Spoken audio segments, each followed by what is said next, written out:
기도로 시작할까요? 기도하겠습니다. 하나님, 이 시간 또 말씀을 붙잡고 또 우리 생명성교회 우리 공동체 구성원들 모두 모였습니다. 주님, 이 말씀 가운데 살아계셔서 저희들을 변화시키시고 저에게 또한 소망 되시고 저희의 힘이 되셔서 또 이 세상을 살아나가는데 주님의 이름이 저희의 삶으로 나타날 수 있도록 주여 저희를 축복하여 주시옵소서. 예수님 이름으로 기도했습니다. 아멘. 자, 오늘 본문을 벌써 제가 4번째 하고 있어요. 왜 그럴까요? 왜 그렇다고 생각하십니까? 중요하니까. 정말 중요하니까. 제가 존경하는 신학자분들 중에 로마서를 1년간 설교했다고 그래요. 앞에 1절서부터 4절까지 하나님의 부르심을 왜 받았는지, 하나님의 복음이 무엇인지 그걸 설명하는데 4달이 걸렸다고 해요. 거기에 비하면 뭐 저야. 또 하고 싶은데 만약에 또 제가 설교를 하게 된다고 그러면은 다음 18절 오늘 맛배기 보신 거 거기에 제가 말하려고 하는 거하고는 전혀 반대의 얘기가 나오죠. 인간이 죄를 어떻게 하나님의 그 의에 반항하는지가 그다음부터 나와요.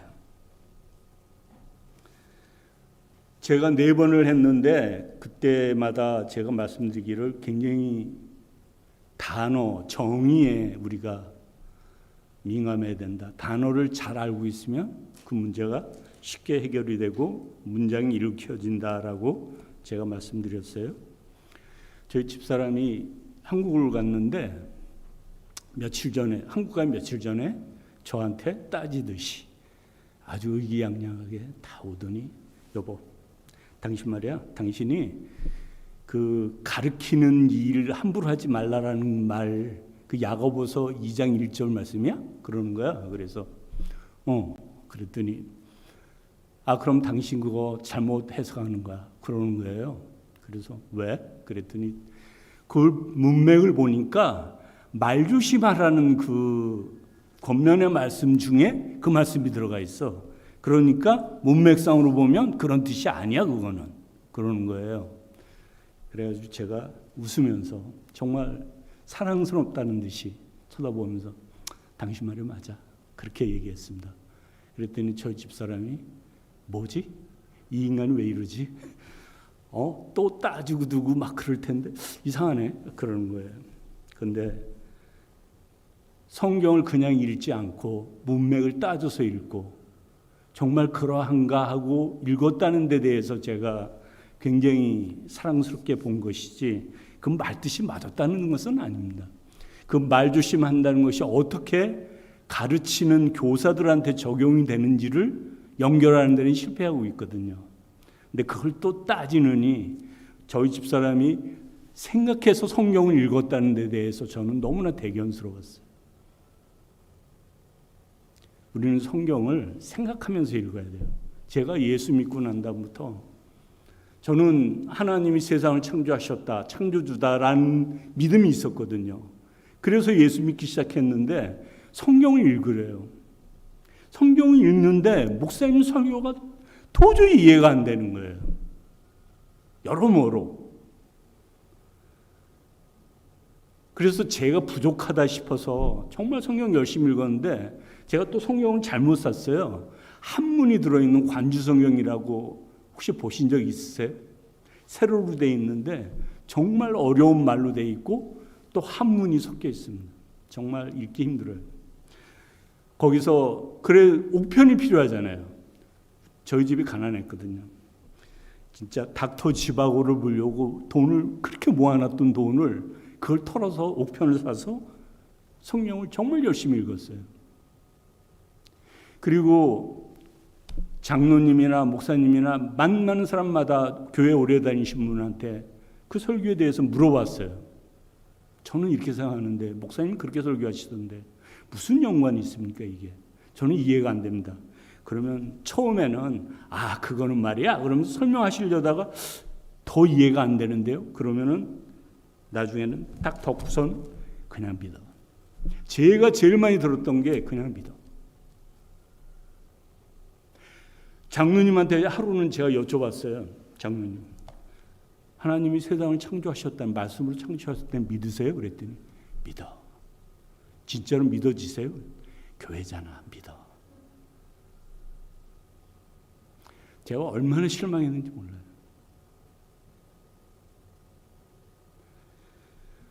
앞에서 이해를 하면 창세기에서 하나님이 이렇게 창조를 하셨대. 그럼 중간에 읽다가 막히는 거예요. 믿음으로 우리가 구원을 받는데요. 그럼 믿음으로 구원을 받는데 그 다음에는 어떻게 해야 돼요? 그냥 사는 거야, 그렇게. 근데 만약에 우리가 죄를 지면 어떻게 돼요? 하나님께서 믿기로 예정하셨고 택정하셨기 때문에 네가 믿으면 그 다음부터는 보장돼 있어. 그러니까 죄를 지면 안 된다는 말은 못하지만 죄를 지어도 천국 간다는 이론상의 설교인 거예요. 여러분 여태까지 그렇게 들으신 거고 그걸 벗어나면 이단이에요. 지금은. 근데 저는 아니라고 보는데 아니라고 그러고 많은 신학자들이 아니라고 그렇게 해석하는 것은 성경을 너무 좁게 해석하고 진정한 복음이 무엇인지 설명이 안 된다라고 보고 종말론까지 연결이 안 된다라고 보는 신학자들이 너무 많이 인연에 나타나서 저도 그렇게 봐요. 저는 앞에서 얘기한 것이 뒤에서도 맞아야 되고 이해가 돼야 되고 창세기에서 말씀하신 게 요한계시록에서 말씀하시는 것까지 일목요연하게 설명이 돼야 돼요. 저한테. 저는 어떤 신학자가 어떻게 말했다라는 거 별로 중요하게 생각 안 해요. 제가 이해가 돼야 돼요. 앞에서 이렇게 얘기를 했는데 그래 믿음으로 의롭게 됐다고 했는데 그러면 뒤에 가면 어떻게 의롭게 됐다는 게 근데 무슨 말이야? 이런 것들이 저한테 이해가 돼야 돼요. 그래서 읽고 난 다음에 이게 무슨 말이구나 라고 알아야 되고 또 누가 물어보면 내가 설명할 수 있어야 된다라고 봐요. 교회를 30년 이상 다녔는데 복음이 뭔지도 모르고 물어보면 우리 목사님한테 여쭤봐야 돼요. 근데 제가 신학교에 가서 너무나 놀란 건 목사님들 공부를 너무나 안 한다는 거예요. 모르는 사람이 모르는 사람을 또 가르쳐. 그래가지고 신학이 정말 내가 복음, 네가 복음, 완전 복음, 뭐 이상한 복음들로 가득 차 있어요. 그래서 제가 이걸 그렇게 강조하고 자, 복음부터 얘기합시다. 복음이 뭐라고요? 예수 믿고 우리 죄를 위해서 예수님이 십자가에 돌아가셨는데 그걸 믿으면 우린 천국 간, 죽으면 천국 간다. 여기서 벗어나서 설명하실 수 있는 분 한번 설명해 보세요. 복음이 그렇습니까? 아니에요. 로마서를 잘 읽어보세요. 이 복음은 하나님의 복음인데 이 복음은 어떤 복음이냐면 육신으로는 다윗의 왕 후손으로 태어나셨고 하나님께서 죽은 자 가운데 살리셔서 부활시켜서 이 세상의 왕이 퀴리어스 주가 되게 하셨다라고 돼 있어요. 그러니까 복음은 예수님이 왕이 되셨다는 거예요. 그렇게 얘기했죠, 제가. 왕이 되셨다는 것은 예수님 통치를 받아볼까 말까? 한번 받아볼까가 아니고 받으라는 거예요, 통치를. 근데 그 당시 세계를 지배하고 있던 로마 황제가 있는 로마에 이 편지를 보내는 거예요. 그러면서 주가 왕이 되셨다라고 얘기하는 거예요. 얼마나 큰 도발인 줄 아세요? 얼마나 큰 정치적인 도발인 줄 아세요? 이 바울이 고소당할 때도 에베소에서도 그렇고 고소당할 때도 또 다른 왕이 있다고 가르친다라고 얘기를 그 이유 때문에 고소를 당해요. 이 당시가 네로 황제거든요. 네로 황제 말고 또 황제가 있대. 왕이 있다는 거야. 그렇게 가르쳐 저 인간이. 그래서 잡혀가서 두들겨 맞고 쫓겨나오고 그렇습니다. 그 다음에 복음 다음에 또 어떤 단어 얘기했죠? 하나님의 의가 복음에 나타난다고 그랬어요. 하나님의 의가 뭐라고요? 어떤 윤리적인 하나님의 올바른 그런 게 아니라고 말씀드렸어요. 하나님의 의는 정말 여러 가지 뜻이 있어요. 정의, 공의, 어떤 신실함, 믿음, 그런 온갖 그런 의미가 있는데 문맥상으로 해결해야 되는데 거의 다가 신실하심으로 해결된다라고 제가 말씀드렸어요. 하나님의 의, 우리의 의, 이런 의를 신실함, 하나님과 우리의 계약을 한, 약속을 한 그 상태에 그 약속을 지켜가는 신실함으로 해석하면 다 해결된다라고 제가 말씀드렸어요. 저는 그렇게 해야지 해석이 돼요. 복음에는 하나님의 의가 나타났다라고 돼 있어요. 그러면 복음에는 예수님이 왕이 되시 부활하셔서 십자가에서 우리 죄를 위해서 돌아가셨는데 부활하셔서 이 세상의 왕이 되셨다, 만왕이 되셨다라고 한 그 가운데 하나님의 복음이 의가 나타났다는 거예요. 뭐라고요? 하나님이 그러니까 성경 전음 처음부터 끝까지 딱 한 줄을 요약하라면 뭐라고요? 하나님이 창조하셨고 타락한 인간 때문에 다시 회복을 약속하시고 다시 회복하신다는 게 성경 전체의 얘기예요. 여기에 벗어나는 건 다 이단이고 거짓말이에요. 너희를 잘 살게 해줄 것이다. 헌금해라. 부자 만들어 줄 것이다. 아니에요. 제가 성경을 무지무지하게 읽고 얻은 결론이에요. 아니, 제가 얻은 결론은 아니에요. 많은 신학자들이 했는데 제가 보니까 그 의견이 맞아요. 그래야 성경이 해석이 돼요. 끝까지. 왜 다시 요한계시록 맨 마지막에 어떻게 돼 있어요? 주 예수 어서 오시옵소서. 그러면 우리가 죽어서 어디 천당 어디를 가는 게 아니라는 게 나타나잖아요. 아, 다시 회복하는 거구나. 새하늘 새 땅 회복하는 거예요. 우리가 처음 태어났을 때 창조됐을 때 아담과 이브 사람 여자 이샤와 이시 어떻게 살았어요? 발버둥 살았어요. 부끄러운 줄 몰랐다고 그랬어요. 언제 알게 됐어요? 죄를 범한 다음에. 그 전 상태로 우리를 회복시키시는 거예요. 그 계획, 그 아브라함 약속한, 그러니까 창세기 잘 보세요. 창세기 1장서부터 11장까지 어떤 얘기들이 돼 있어요? 인간의 온갖 폐역이 다 들어 있어요. 거기에. 여러분, 동성연애가 지금 생긴 줄 아십니까? 아니요. 이때 있었어요.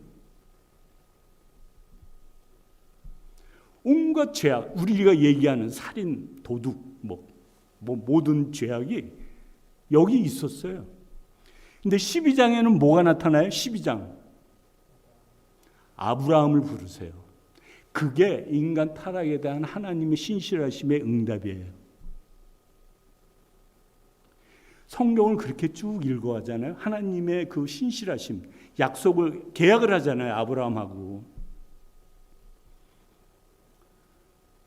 내가 회복시키겠다. 너희가 믿음의 조상이 너를 만들겠다. 이 세상 구원하시겠다는, 다시 회복시키겠다는 약속이 쭉 일어나는데 이스라엘 백성들은 어떻게 해요? 계속 패역하고 반역하고 해요. 그러면서 예수님이 오시는 거예요. 그래서 바울도 처음에는 어떻게 됐다고요? 율법에 굉장히 충실한 사람이었어요. 율법을 지켜야지만 하나님이 약속하신 그 메시아가 오신다라고 생각을 했어요. 그래서 그 신실하던 그 스테판 집사를 돌로 쳐 죽이는 데 앞장섰고, 예수 믿는 사람 잡으러 가다가 예수님을 만나잖아요. 그래서 바울은 깨달은 거예요. 아, 그 옛날에 우리 하나님께서 약속하신 그 신실하심이 예수님이 다시 부활해서 세상의 왕이 되셨구나. 아, 예수님이 그 마침이 되시고 시작이 되시는구나를 깨달은 거예요. 그래서 그때부터 갑자기 핵 돌아서서 예수를 전도하고 다니는 거예요. 그러면서 로마서에 이렇게 전도 3차 여행을 하면서 예루살렘 가기 전에 쓴 걸로 우리가 이제 추측을 하는데, 어쨌든 하나님의 의가 나타난다 그렇게 얘기했어요. 그 다음에 믿음 얘기했어. 믿음에서 믿음으로. 믿음은 어떤 거라고요? 믿음에 대한 단어를 그 헬라어로 연구를 하려고 그러면 웬만한 그 좋은 사전, 좀 괜찮은 사전, 제가 좋은 사전이라는 건 잘 나오기도 하겠지만 좋은 사전이 되게 비싸요. 그 헬라어 사전을 연구하다 보면 페이지 수가 엄청납니다. 그렇게 만만한 단어가 아니라는 말씀을 드리는 거예요. 그런데 이 믿음이란 말도 가장 그 당시 1세기 예수님 시절에 헬라어에서 가장 그다음에 그 이전의 시대 클래시컬 그 헬라어가 두 가지를 우리가 쓰고 알고 있거든요. 하나는 이 성경을 쓰였던 그 헬라어, 코인의 헬라어라고 그러는데 그건 이제 시장 통해서 흔히 일반인들이 쓰던 그런 헬라어고 클래시컬 헬라어라고 그래서 요거는 그 굉장히 어려워요. 지금도 번역하기가 힘들고 그런데 그런 거기서의 그 피스티스라는 그 믿음은 어떤 뜻이었냐면 가장 가까운 게 신실함이에요. 약속을 했는데 그걸 지키는 건 믿음. 물론 왕한테 순종하고 복종하는 것도 믿음이에요. 그래서 그 약속을 지키려면 어떻게 해야 돼요? 그 약속에 순종하는 거예요. 그래서 약속이 굉장히 중요한데 며칠 전에 제가 그 유튜브에서 잠깐 어떻게 그걸 다시 찾아봤더니 못 찾겠더라고요. 근데 도올 김용욱이 그 중들을 모아놓고 이렇게 강의를 하는 거예요. 강의를 하는데 이렇게 강의를 하더라고요. 그 사람은 막 소리 지르잖아요. 테스트먼트, 기독교는 테스트먼트가 문제가 아닙니까? 언약, 스님들 시다르타하고 계약했어요? 안 했잖아요. 시다르타가 누구냐면 BC 한 3,000년 전에 그 조그만 그 인도 북부의 왕이었는데, 왕이 아니라 그 왕자였는데 그 세상의 그 생로병사에 대한 고민을 안고 출가해서 깨달았다고 그래서 그 부처가 된 부처, 우리가 흔히 부처님이라고 그 사람을 얘기하는 거거든요. 시다르타. 스님들 시다르타하고 계약했어요? 안 했잖아요. 근데 기독교는 계약을 했다 이거야. 언약 아니야. 테스터먼트. 구약이 있고 신약이 있어. 근데 구약은 옛날 언약 아니야. 신약은 새로운 약속이야. 그러면 구약은 왜 갖고 다니는 거야, 도대체? 그렇게 막 설교를 해요. 그러면 우리 그 얘기를 들었을 때 우리 생명성교회 우리 성도님들은 어떻게 대답을 해야 돼요? 하나님의 의가 나타난 건 언제부터예요? 저 구약서부터. 예수님으로 신약으로 연결되니까 우리는 어떻게 말해야 돼요? 구약서부터 하나님의 약속이 신실하심이 계속 이어지는 그 약속이기 때문에 연속성이 있기 때문에 구약을 버리면 안 돼. 이래야 돼요. 그렇게 하실 수 있겠죠? 네? 그 연속성이 없으면 안 돼, 이 인간아 하고 여러분들이 대답할 수 있어야 돼요. 도올 김용욱이 뭐 자기가 철학적으로 얼마나 천재인지 모르고 세상을 잘 본다고 하는데 그 사람이 기독교를 얘기할 때마다 저는 아주 그 사람이 쓴 책은 본 게 아니고 요한복음 강의를 제가 어떻게 강의하나 제가 들었거든요. 근데 대단한 실력은 갖고 있어요. 헬라어, 히브리어를 통달하고 있고 영어로도 아주 그 연구를 많이 했더라고요. 그래서 그 비교도 잘하고 그러면서 계속 그 강의를 하면서 했던 얘기가 죄송해요. 제가 그대로 얘기할게요. 목사 새끼들이 공부를 안 해. 그것도 사실이니까, 팩트니까 좀 가슴 아프긴 하지만 또 뭐.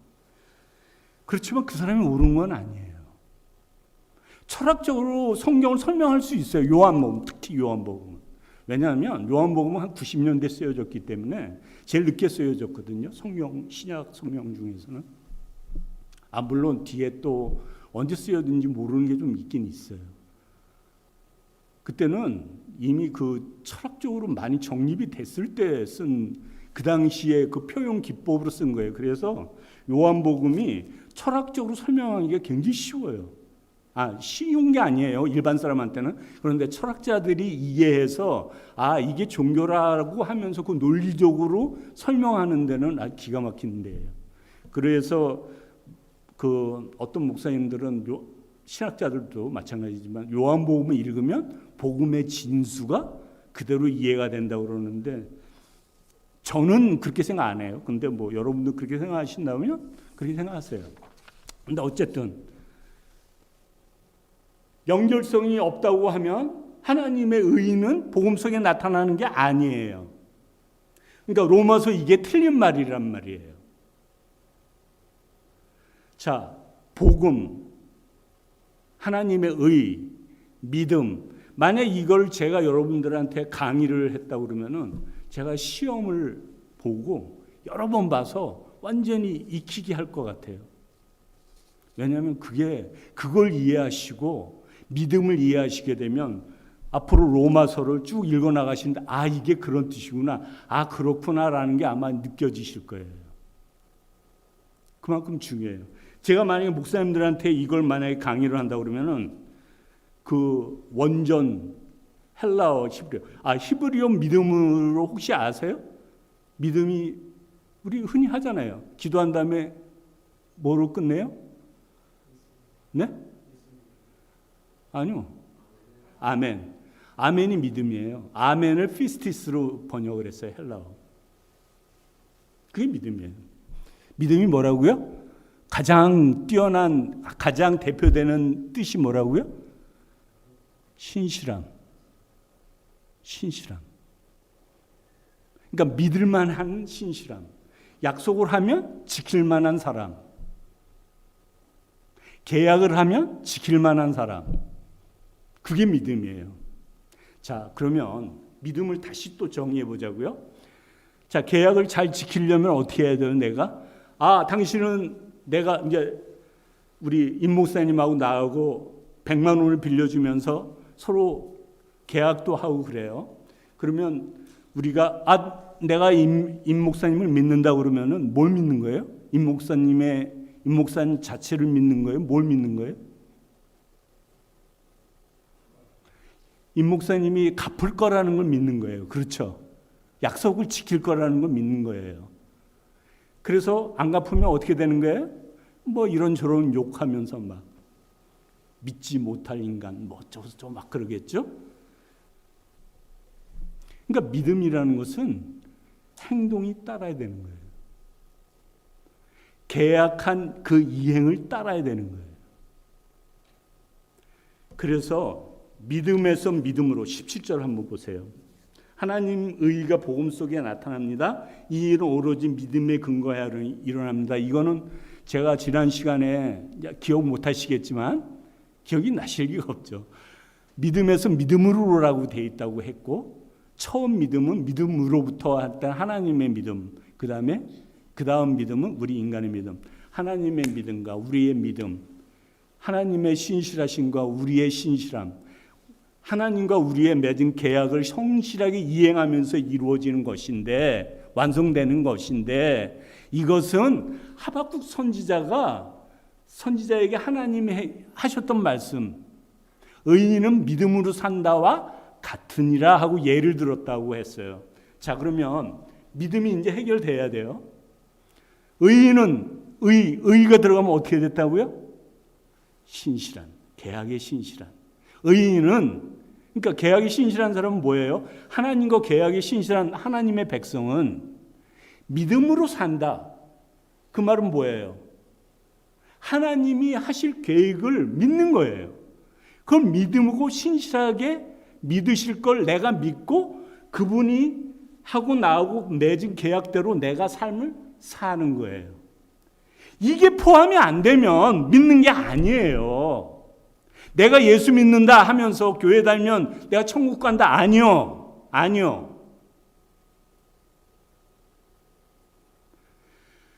하나님의 말씀을 삶으로 살아내야 돼요. 제가 로마서 제일 먼저 설교했을 때 12장 1절 2절 했어요. 어떻게 하라고요? 이 세대를 본받지 말고 삶 속에서 삶으로 예배를 드리라 그랬어요. 이걸 지켜야 되는 거예요.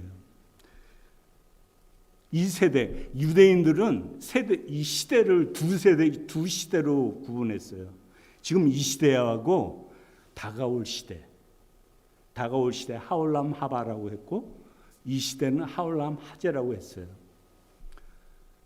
이 시대를 보면 이 시대는 지금 어떤 시대예요? 죄악이 관행한 만연하는 이 세상이에요. 하나님의 공의가 지켜지지 않는 세상이에요. 그걸 따르지 말라라는 거예요. 그러면서 하나님하고 맺은 계약대로 신실하게 이 삶을 살라는 거예요. 이 세상을 본받으면 그렇게 못 살아요. 여러분 그렇게 살 수 있어요? 왼수를 어떻게 사랑해요? 그래서 신학자들이 그렇게 얘기했어요. 그 산상수훈 같은 것은 천국에서 어떻게 살 것인가를 그 모범을 보여주는 것이다 라고 했어요. 한 신학자들이 많아요. 저는 아니라고 봐요. 그렇게 살라라고 예수님이 명령하신 거라고 봐요.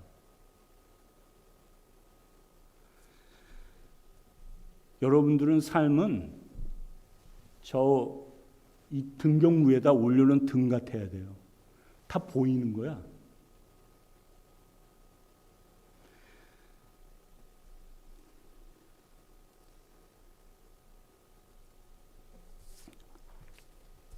근데 여기서 우리가 부르심이라는 말을 생각할 필요가 있어요. 부르심이라는 게 있는데 콜링이라고 우리가 흔히 얘기하지 않을까. 부르심, 여러분 로마서 8장 1절에 여러분 그 부르심에 응답한 사람들은 모든 것이 합력하여 선을 이루느니라. 여러분 열심히 외우시죠? 그 부르심에 응답하신 분 한번 손 들어보세요. 나는 하나님이 부르셨는데 나는 그 부르심에 응답했습니다라고 하시는 분 손 들어보세요. 윤 목사님밖에 구원받은 사람이 없어요 지금? 이 교회 안에? 응? 그럼 부르심이라는 것은 무엇이에요? 지금 삶의 이 자리에서 하나님께서 저를 부르신 거예요. 그러니까 내가 지금 예를 들어서 내가 도나스 가게를 하는데 하나님 부르신 거하고 내가 대통령인데 하나님 부르신 거하고 질적인 차이가 있을까요? 없을까요? 없어요. 목사로 부르신 거하고 교회, 여기 미국에는 좀 없는 것 같아요. 큰 교회는 있는지 모르겠는데 그 사찰 집사라고 한국에는 있어요. 완전히 종이야. 새벽 4시에 일어나서 종 쳐야 되고. 지금 종도 잘 안 치는 것 같아요. 근데 뭐 종 치는 소리는 또 녹음기로 하는 것 같아요. 어쨌든 간에 그 사찰 집사님의 그 부르심과 담임 목사님, 성도가 한 5만 50만 되는 교회의 그 목사님의 부르심과 질적인 차이가 있나요? 없어요. 그냥 그 부르심에 응답해서 충실하게 믿음을 발휘하는 거예요. 그게 하나님과의 계약이에요. 부르심에 응답한 거. 그러면 모든 일이 어떻게 된다고요? 합력하여 선을 이루느니라. 근데 이걸 또 뭐 그냥 여러분 있잖아요. 기독교 혹시라도 기독교 교회를 다니면은 내 사업이 잘 되고 뭔가가 잘 될 것 같아 라서 오신 분들은 빨리 송악산 바로 밑에 있는 송악사로 가세요. 그게 더 빠를지도 몰라. 그렇다고 뭐 보장되는 건 아니지만 어쩌면 그게 더 빠를지도 모른다고요. 기독교는 그렇게 시시한 게 아니에요. 이 세상에 어떤 신과 만나고 그런 게 아니라고. 여기 왕자 새긴다고 모든 문제가 해결되고 그런 게 아니라고요. 똥침 맞고. 네? 제가 고등학교 다닐 때 그 말씀에 목말라서 정말 그 목사님 붙잡고 얘기하는데도 안 풀리고 안 풀려서 부흥회를 쫓아다니면 어떤 분이 그러는 거예요. 부흥회를 가면 은혜를 많이 받는다는 거예요. 그래서 부흥회, 지금은 부흥회도 잘 안 하는 것 같아요. 부흥회 열심히 쫓아다녔어요. 부흥회를 갔더니 제가 제일 잊지 못하는 부흥사 한 분이 이렇게 설교를 하는 거예요. 여러분, 교회는 여러분들이 몸이고 예수님이 머리십니다. 목사는 목이에요. 목. 갖다 받쳐보세요. 배는 나오고 살찌고 머리는 커지지만 목이 살찌는 거 봤어요? 갖다 받치세요. 뭐 이러는 거 제가 들은. 제가 고등학생이었지만 제가 올라가서 이단 옆차기로 그냥 어떻게 해버리고 싶은 그런 생각이 들었어요. 하나님을 그렇게 모욕하지 마세요. 빌립보서의 6장 2절에 있잖아요. 하나님을 만홀히 여기지 말라. 너의 행동대로 너희가 그 결과를 얻을 것이다. 산다는 거는 정말 치열해요. 크리스찬으로 산다는 것은 장난이 아니에요. 이건 정말 장난 아니야.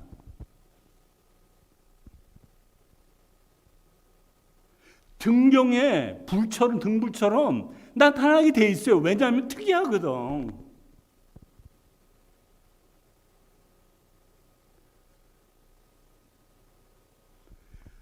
장난 아니에요. 정말. 응? 내가 크리스찬이 돼서 신실하게 믿음을 갖고 주 예수를 믿고 따른다라는 것은 그 예수님을 따름으로 인해서 생기는 모든 불리함과 모든 고통과 모든 고난을 다 받을 준비가 돼 있어야 돼요. 요즘은 그래도 좀 많이 난 거예요. 이 당시에 예수님 당시 바울이 전도하고 다닐 당시 예수를 믿는다는 건 목숨하고 거의 바꿀 때가 많았어요.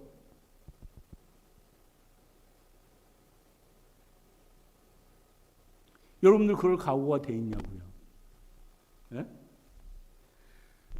부르심이라는 것은 목사로 부르셨으면 목사답게, 그러니까 부르심대로 산다는 건 그거예요. 목사는 목사답게 사는 거고 집사는 집사답게 사는 거고 믿는 성도든 성도답게 사는 거예요. 근데 그게 장난이 아니라고요. 목사님들, 제가 저희 신학교뿐만이 아니라 학교뿐만이 아니라 뭐 아는, 오늘 또 제 친구 목사들이 뭐 제 설교를 이제 찾아 듣겠다고 지난번 거 해놓은 거 올려놓은 거 뭐 몇 개 들었다고 하는데, 잘 들어 친구들.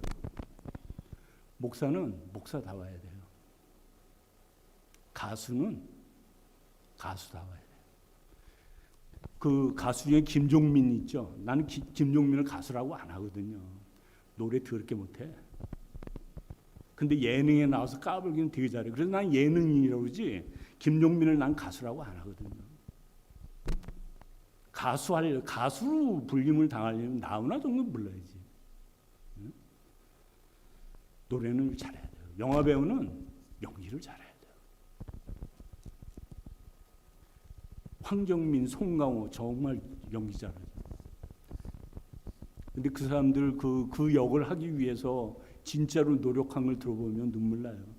안 믿는 사람들도 그렇게 하는데. 크리스찬들. 제가 제 직장에 크리스찬들 때문에 우리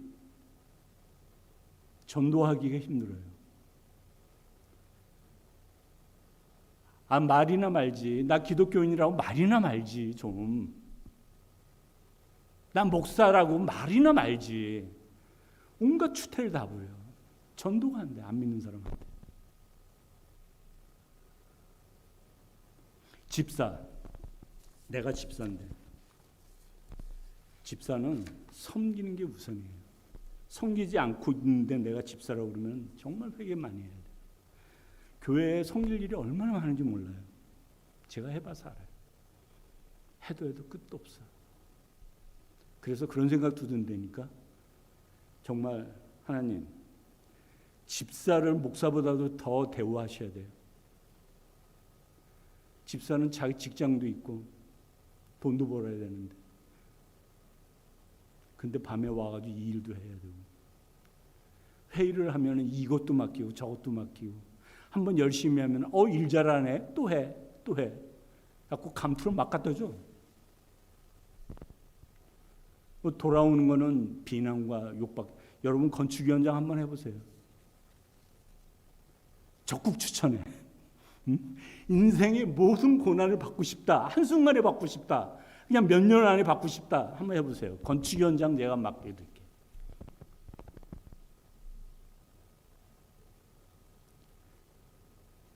집사는 집사다워야 돼요. 그게 부르심에 응답해서 사는 거예요. 예수 믿었더니 교회 갔더니 모든 게 잘 돼. 전부 뻥이에요. 내가 갑자기 비즈니스, 진짜 그런 사람이 우리 임승환 목사님도 알 거예요. 저거 타고 전국을 순회하면서 왜 강연하는 그 두 부부 아시죠? 근데 그분 아들, 딸이 있는데 둘 다 하버드를 갔대. 자기네들은 맨날 전국을 돌아다니는데 어느 날은 가스가 없는데 그 플로리다 하이웨이를 달리고 있는데 가스가 없어서 차 세워놓고 기도를 했는데 어떤 사람이 2,000불이 든 봉투를 두고 갔대. 누군지 모르는데. 그러면서 그게 막 이렇게 그거를 간증이라고 막 하는데 여러분 간증하지 마세요. 제가 간증해봤거든요. 그리고 딱 한 번 하고 우리 임 목사님 다니던 교회에서 아마 내가 얘기하면 금방 알 거예요. 그 간증을 한 번 했다가 나는 하나님이 내 인생에 어떻게 개입해서 어떻게 인도하셨나를 나는 간증했는데 전부 다 어떻게 돌아오는 줄 아세요? 제 자랑으로 돌아와요. 함부로 하지 마세요. 그것도 일반화 시키지 마세요. 내가 첫 월급을 갖다가 헌금을 다 했더니 하나님께서 복 주셔서 그 다음부터 그랬더니 어떤 도나스 가게 하시는 분은 집사님은 그 헌금을 선불을 해. 11조를 선불을 해. 그러면서 그걸 간증해. 많이 냈더니 매상이 많이 올랐어요.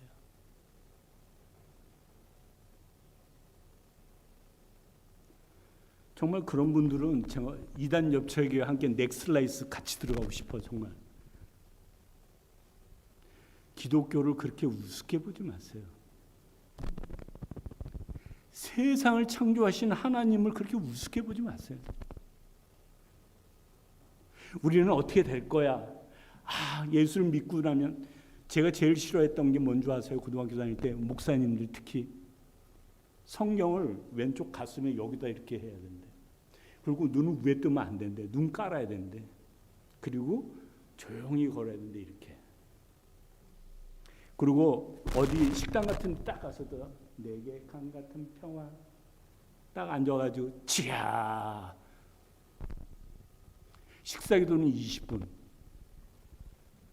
여러분 기독교는 그렇게 초라한 게 아니에요.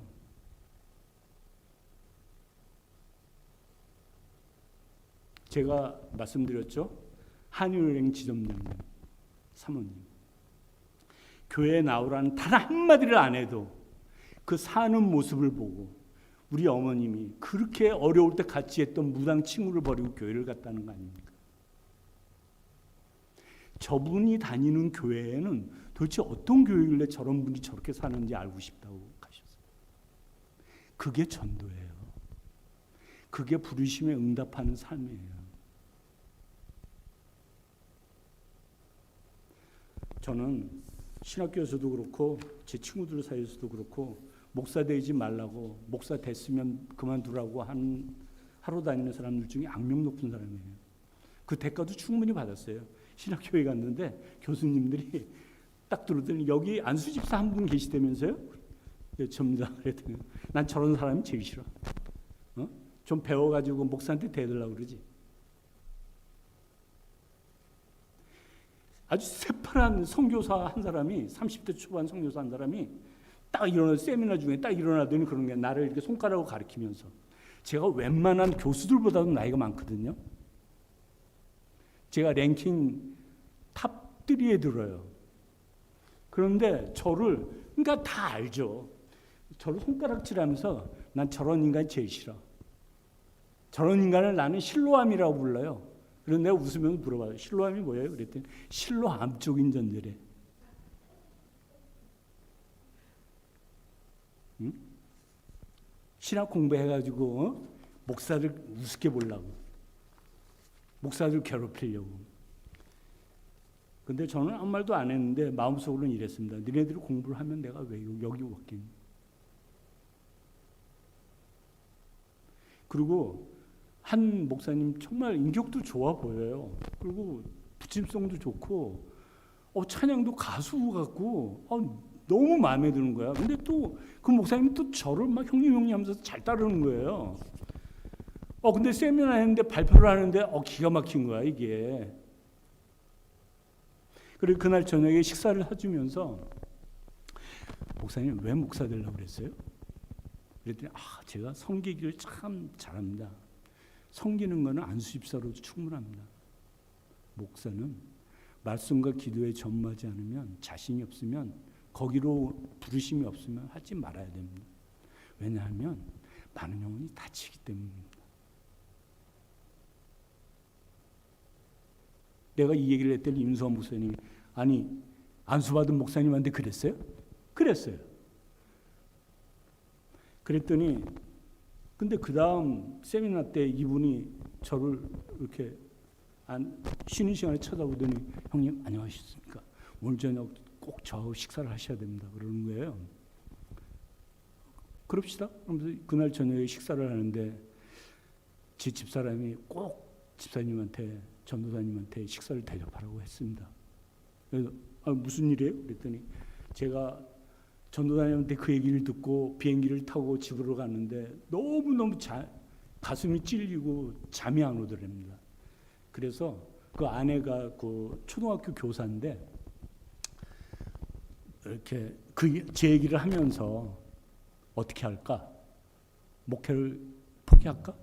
이제 그런 얘기를 하는데 그 사모님이 그렇게 말씀하시더랍니다.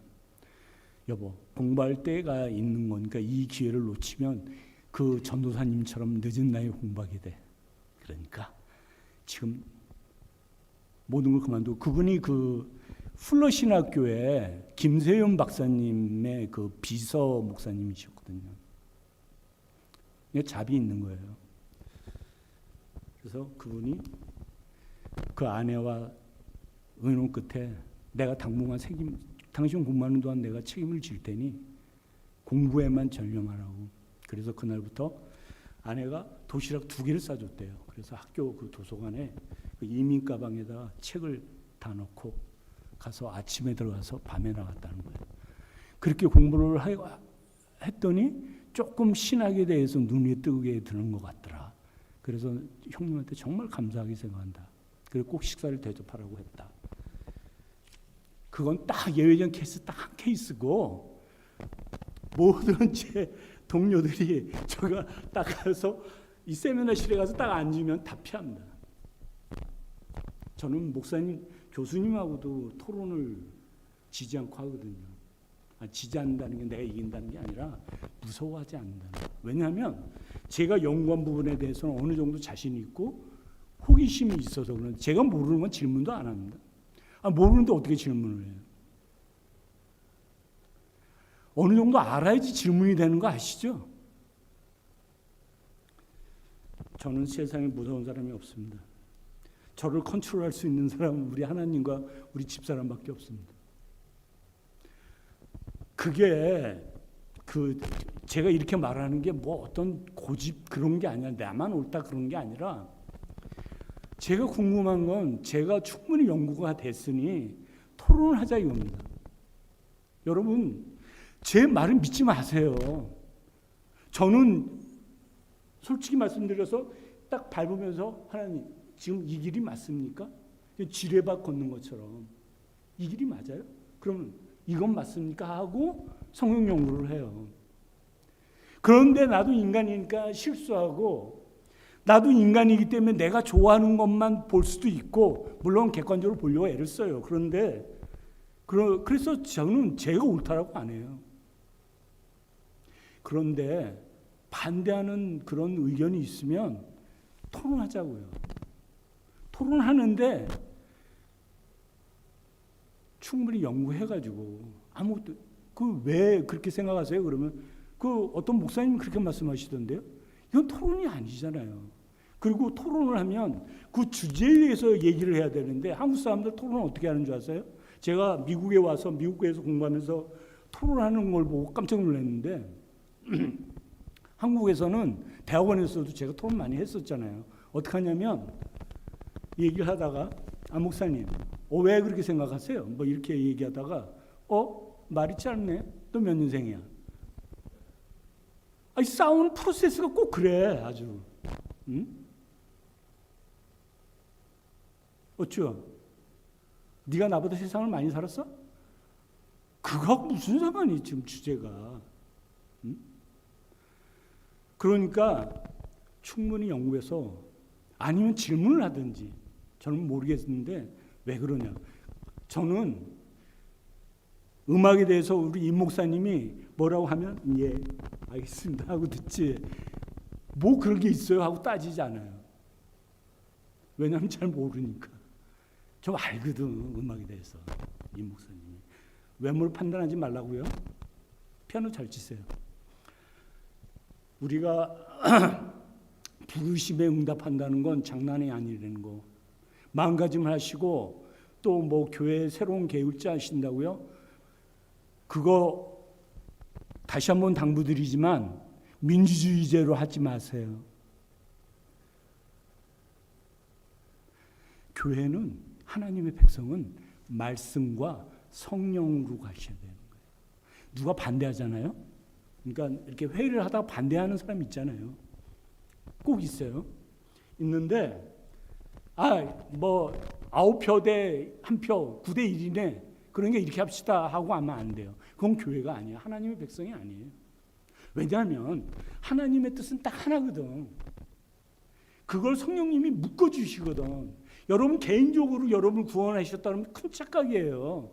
공동체로 구원하신 거예요. 하나님의 백성, 하나님의 나라 백성으로 구원하셨다고요. 그러니까 나 혼자 잘 되고 나 혼자 구원받아야지. 나 구원받았네. 그러시면 안 된다고요. 옆 사람이 잘못되면 나한테도 책임 있는 거예요. 그러니까 목사님은 이렇게 하셔야 돼요. 하나님의 뜻은 이렇습니다. 그래서 누가 반대를 하시거든 기도를 하세요. 같이. 그거 기다리세요. 기도하고 인도하고 설득하고 그러면서 기다리세요. 아무것도 안 하고 돌아오길 기다립니다. 그런 목사님 있거든요. 제가 그런 교회를 다녔었어요.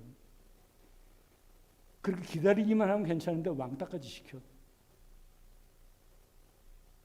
돌아오길 기다린대. 그럼 그분은 내가 무슨 죄 졌어? 내가 왜 돌아가야 돼?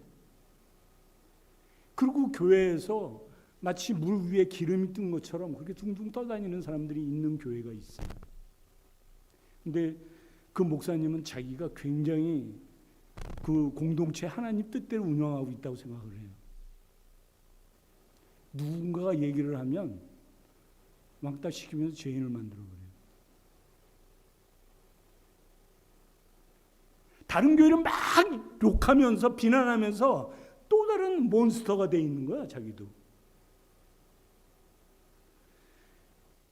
좋은 목사님은 실수를 안 하는 게 아니라 실수를 하는데 그걸 인정하고 받아들이고 많은 사람들의 의견을 같이 통합하는 거예요. 공동체로 보는 거예요.